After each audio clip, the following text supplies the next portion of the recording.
This video is intended to explain a little bit about draft. So draft is the depth in the sail, in Swedish buk for draft.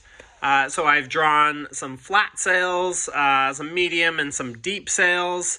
So you would say that these sails have more draft than these ones.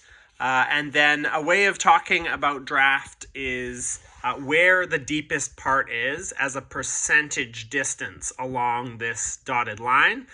So I haven't drawn these quite right, but if this was in the middle of the sail, you'd say that it's at 50% draft. Although usually we don't actually talk in terms of percentages. We just say the draft in the sail is far back or the draft in the sail is forward. So if you say the draft is forward in the sail, it looks more like these ones.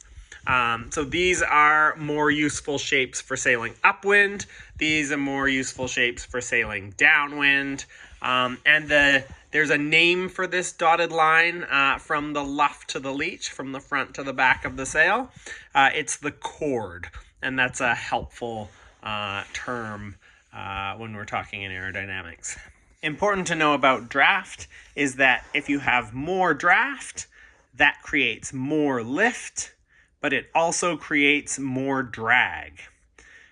So the two kinds of drag that it creates more of are aerodynamic drag.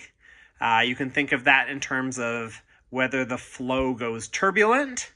So if you try to bend the wind too much, you lose flow and you get aerodynamic drag from the flow detaching from the sail and going turbulent. And then you also have form drag, which is just the simple drag from pulling a thicker shape through the wind versus pulling thinner, more aerodynamic shape through the wind.